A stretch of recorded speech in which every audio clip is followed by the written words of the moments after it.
इस साल का परीक्षा परिणाम बहुत अच्छा रहा है। कान्हा माखन विद्यालय के विद्यार्थियों ने बहुत ही अच्छा परीक्षा परिणाम दिया। विद्यार्थियों की अपनी मेहनत है, साथ में उनके शिक्षकों का पूरा सहयोग है और उनके परिवारजनों का पूरा सहयोग है।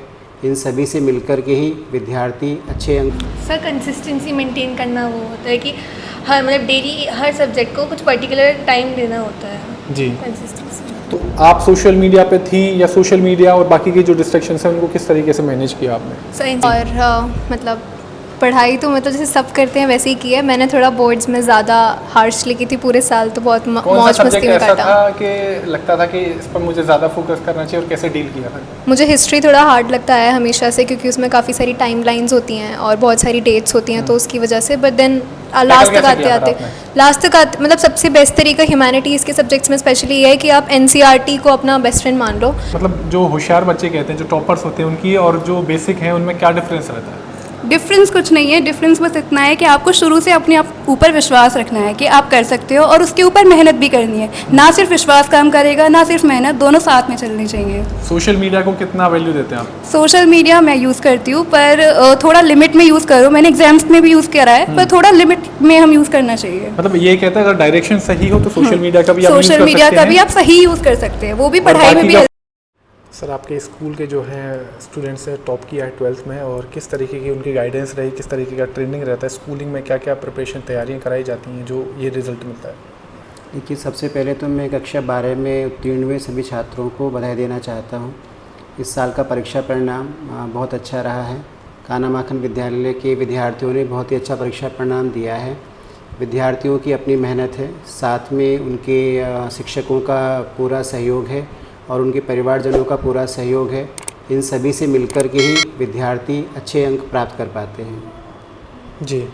तो सर अभी लगभग कितने स्टूडेंट्स जो इस बार जो है 12th में टॉप किया होगा? हमारे विद्यालय से 17 बच्चे ऐसे हैं जिन्होंने 90% प्लस अंक प्राप्त किए हैं और विद्यालय को गौरवान्वित किया है। जी। तो सर अभी इनके फ्यूचर्स के लिए, उनके लिए किस तरीके का आप लोग प्लान करते हैं कि यहाँ तक पहुँच पाएँ और टॉप कर पाएँ? बच्चों के फ्यूचर के लिए समय समय पर कैरियर काउंसलिंग जैसी सुविधाएं बच्चों को दी जाती हैं, पूरी जानकारी उन्हें प्रदान की जाती है। और आज सोशल मीडिया के माध्यम से कई ऐसे साधन उपलब्ध हैं, बच्चे भी अपनी क्वेरीज़ को पूरा कर सकते हैं और जानकारी हासिल कर पाते हैं और करते भी हैं। सफलता का मूल मंत्र कहा जाता है कि दृढ़ निश्चय हो, कड़ी मेहनत हो और ईश्वर का आशीर्वाद हो। जब तीनों चीज़ें एक साथ मिल जाती हैं तो आप अपने जीवन में सफल हो जाते हैं। आज मैं एक ऐसे स्कूल में मौजूद हूँ जहाँ कहा जाता है ना कि बेटी पढ़ाओ और बेटी को आगे बढ़ाओ, यानी कि देश उज्जवल हो।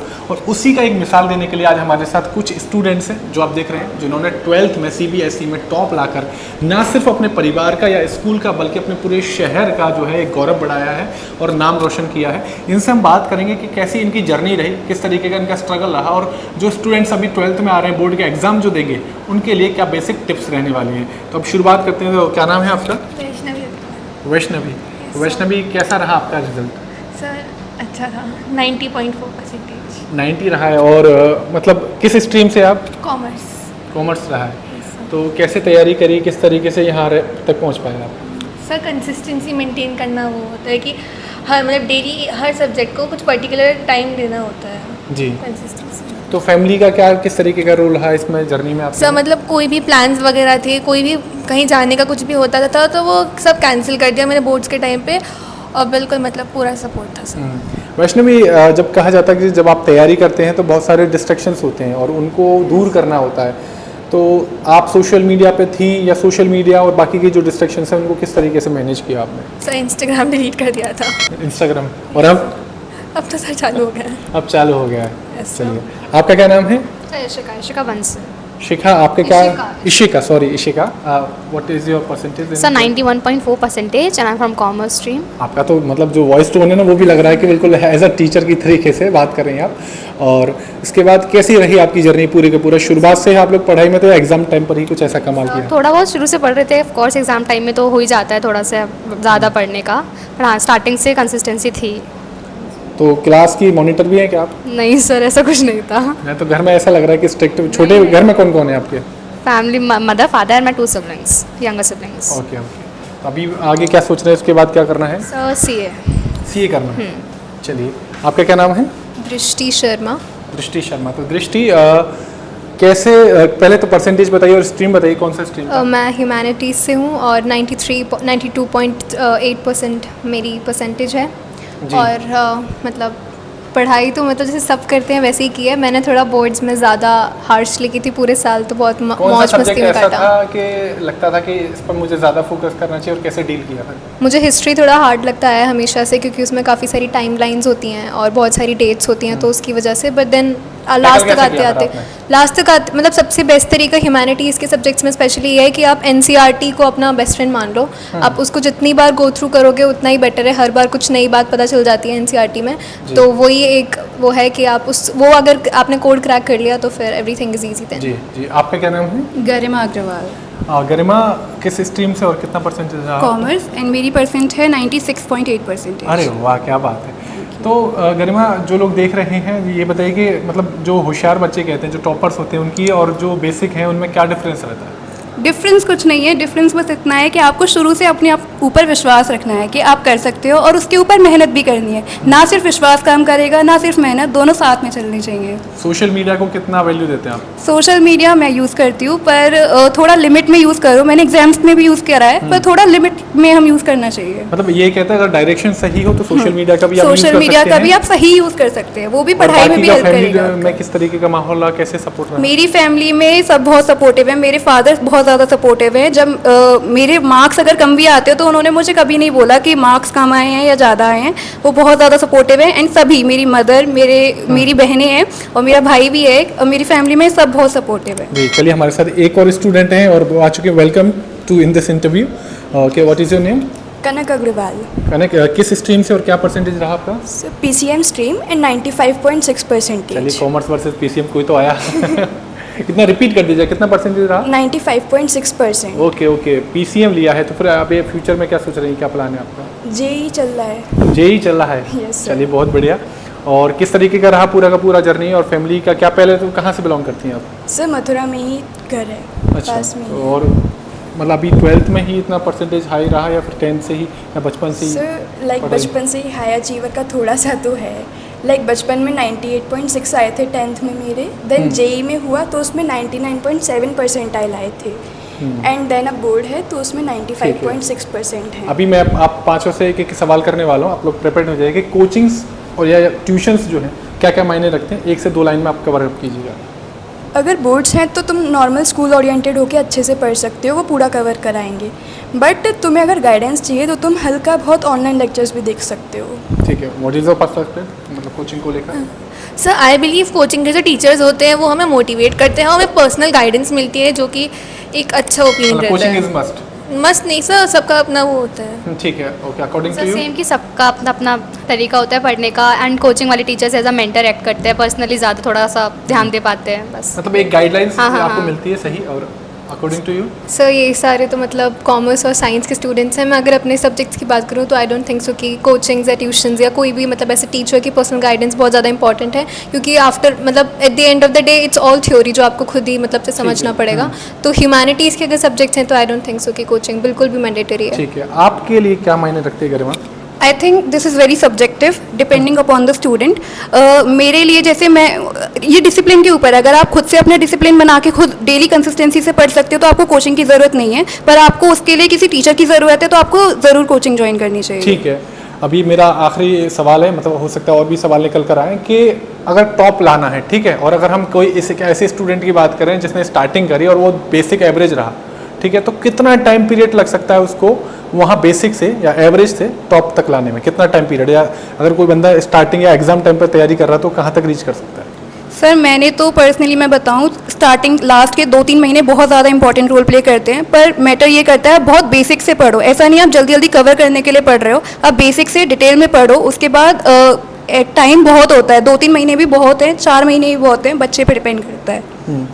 ठीक है। Sir last minute study tips में तो सबसे बेस्ट ये है कि क्योंकि पूरा सिलेबस कवर ना करने का सोच के जो प्रीवियस ईयर क्वेश्चंस हैं, क्योंकि रिपीटेटिव वही आते हैं मोस्टली, तो उस पर ज़्यादा ध्यान दो। जो इंपॉर्टेंट टॉपिक्स हैं जो रिपीटेटिव रहे हैं मतलब पिछले साल, वो अगर हम करते हैं तो आई थिंक बहुत स्कोप रहता है स्कोर करने का। ओके ठीक है। तो एक ही लगा लास्ट मिनट हमें कुछ भी प्रिपेयर करना है तो ट्रेंड एनालिसिस की क्या क्या आजकल आ रहा है या फिर ज़्यादा जो क्वेश्चंस पूछे जा रहे हैं उनको ज़्यादा ध्यान देना, और कंसेप्ट्स क्लैरिटी मस्ट, लाइक बहुत ही ज़्यादा उसके नेगोशिएबल नॉन नेगोशिएबल। मतलब आप भी एग्री कर रहे हैं? वही सेम है कि सर लास्ट के 2 मंथ्स में ज़्यादा मतलब जो प्रायोरिटी सब्जेक्ट्स हैं उन पर फोकस करना चाहिए। ऐसा तो नहीं बाकी के लोग जो शुरू से तैयारी शुरू कर रहे होंगे उनके अरे ठीक है टॉपर्स बता रहे हैं तो अभी बैठ जाओ यार, अभी तो बहुत टाइम नहीं है। सर, पढ़ाई तो स्टार्टिंग से ही करनी पड़ती है, बट प्रायोरिटी लास्ट के 2 मंथ्स में देनी चाहिए। हाँ, जब तक प्रेशर नहीं आता तब तक आप कुछ कर नहीं पाते हैं। आपका क्या ख्याल है? आप तो पीसीएम से, आप बताइए। साइंस स्ट्रीम तो अलग होती है, लाइक उसमें स्टार्टिंग से तुम्हें देख लो, ये पता अलग बता होना रहे हैं, चाहिए ऐसा नहीं कॉन्सेप्ट्स कॉमर्स को। लास्ट के 2 मंथ में तुम फॉर्मुलेज रिवाइज कर सकते हो, क्वेश्चंस प्रैक्टिस कर सकते हो, बट तुम्हें कॉन्सेप्ट स्टार्टिंग से ही आने चाहिए। जब टीचर करा रहा है उसके साथ ही करते रहो।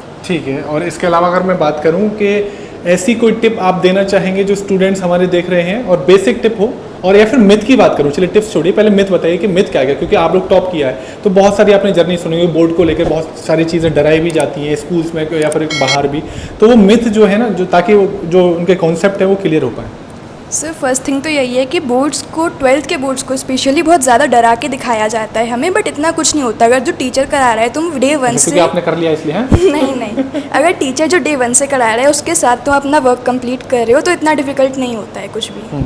आपको क्या लगता है, मतलब कोई ऐसा कोई मिथ जो आपको लगा हो, आपको खुद की जर्नी में बताया हो? सर मुझसे मेरे सीनियर्स ने कहा था कि 12th का पेपर बहुत ज़्यादा टफ आएगा, बट एट द एंड वो एनसीईआरटी से ही आता है, बस बुक का ही पार्ट होता है, तो मतलब बहुत ज़्यादा आपको टफ आता था इसलिए टफ नहीं था, या फिर नहीं सर। नहीं ऐसा होता है, मतलब जो टॉपर्स होते हैं वो कहते हैं पेपर तो बहुत इजी है और बाकी के स्टूडेंट कह रहे होते हैं कि नहीं हाँ। सर, एट द एंड आता तो बुक से ही है, तो इसलिए। ठीक है। आप दोनों क्या क्लोज फ्रेंड हो क्या? मतलब जो ये आंसर देते हैं और तुरंत ही आप एफर्मेशन करने लग जाते हो, नोटेट करने लग जाते हो, हाँ ठीक है मेरी बहन सही कह रही है। आप लोगों के क्या अलग रोल नंबर तो अलग से ना? साथ में तैयारी की? नहीं अच्छा, अलग अलग। ठीक है। सर यही था कि एक तो सबसे पहले बहुत बड़ा मिथ है कि 12th बहुत बड़ी चीज़ है, नॉर्मल क्लासेस की तरह है कि जैसे हम लोग डेली 9, 10th, 11th में पढ़ते हैं वैसे अगर 12th में पढ़ेंगे तो हो जाएगा आराम से। दिस इज़ वेरी इजी, और लास्ट मिनट पढ़ने पे भी हो जाता है। जो पढ़ नहीं रहे हो ना तो बच्चों सुन लो भाई, इट्स वेरी इजी है, ठीक है हो जाएगा, आप करो तैयारी करो। आप क्या कह रहे हैं बेटा? सर आई थिंक कि ये जो सबसे बड़ा मिथ है कि ज़्यादा घंटे पढ़ने से ज़्यादा अच्छी पढ़ाई होती है, ज़्यादा आ पाता है, और बच्चे इनफैक्ट सेंटर पे भी सुबह सुबह आके बाद फ्लेक्स करते हैं कि हमने कल 14 घंटे पढ़ाई तो करी। मतलब आप ये कह रहे हो म्यूजिक वाला जो सीन रहता है कि म्यूजिक लगाया और फिर थोड़ा बहुत पढ़ लो? नहीं वो मिथ है बहुत बड़ा। आप थोड़े टाइम ही पढ़ो, लेकिन अगर आप अच्छे से फोकस से पढ़ रहे हो तो वो भी इनफ है। मतलब ऐसे quantity of time directly proportional नहीं है। हाँ एग्जैक्टली, क्वालिटी टाइम होना चाहिए, दैट इज़ मोर इम्पॉर्टेंट। ठीक है, आप बताइएगा। सर मेरा ये है कि एंड में जैसे बोलते हैं ना सैम्पल पेपर्स कर लो और एंड की चीज़ें कर लो और जल्दी जल्दी चीज़ें ख़त्म करो, बहुत जल्दी सिलेबस ख़त्म करना है नवंबर तक, इस चीज़ों पे बिल्कुल ना जाए, आराम से करें, पर आपके कॉन्सेप्ट सबसे ज़्यादा क्लियर होनी चाहिए क्योंकि वही मैटर करेंगे एंड में। क्वेश्चन कितना भी टफ आ जाए, कॉन्सेप्ट क्लियर है तो वो हो जाएगा आपसे। आप में से किस किस को ये पहले से मतलब खुद पर एक कहते हैं ना कॉन्फिडेंट थे कि इतने परसेंट तो मेरे आने ही वाले हैं, और उसके बाद स्कूल और फैमिली का क्या क्या रिएक्शन था?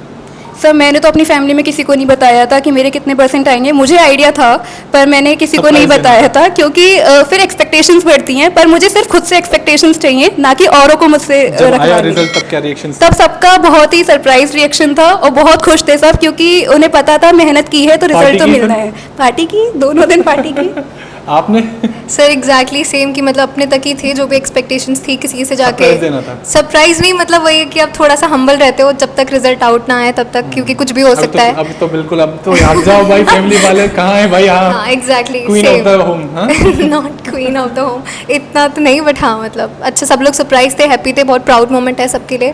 तो यार आप बताइएगा। सर वही कि पेरेंट्स की बहुत ज़्यादा अगर उन्हें बता, मतलब कहते हैं ना कि आप आंसर मत सुनना, ठीक है? आप सेम कॉपी करने वाले फिर कि अगर उन्हें बता दो कि अच्छे, तो एक्सपेक्टेशंस तो सबकी लगी जाती हैं, तो जी। पहले ना कुछ बता के बाद में थोड़ा सा अगर पता चले तो ज़्यादा खुशी होती है। This ji. इज वो कौन सा गेम होता था? वो पास करने वाला होता था, ठीक है इन्होंने कह दिया तो ठीक है नेक्स्ट। ओके, आप बताइएगा। सर सेम ही था, बस OSM की वजह से थोड़ी सी अनसर्टेनिटीज थी, ठीक है। बाकी सब सेम था।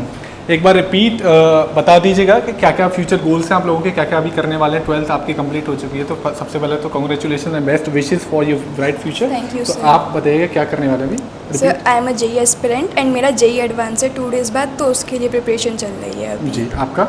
सर सी है। सी है। अच्छा तो अरे इनको तो खड़ा ही गलत जगह कर दिया है। आप बताइए बेटा। Sir, I'm planning to pursue filmmaking. Yeah. Yeah. तो मतलब छोटा मोटा कोई रोल ऐसे मिल जाता बच्चों के लिए? I'll see the potential in you in the future and then decide. आप बताइए। I will be doing law. Low Yes, ये थोड़ा सा लग रहा है। हाँ चलिए बेस्ट विशेज़ है फिर दोबारा से, और कोशिश हम करते हैं कि जो लोग देख रहे हैं वो इंस्पायर्ड हुए होंगे कहीं ना कहीं इस जर्नी से, और बताया कि फोकस ज़रूरी है, क्वांटिटी पर ना जाइए क्वालिटी पर जाइएगा। और कहीं ना कहीं मुझे लगता है कि इस इंटरव्यू से आपको कहीं ना कहीं कुछ टिप्स मिली होंगी, सीखने के लिए मिला होगा। मिलते हैं ऐसे किसी और इंटरव्यू में, तब तक के लिए नमस्कार।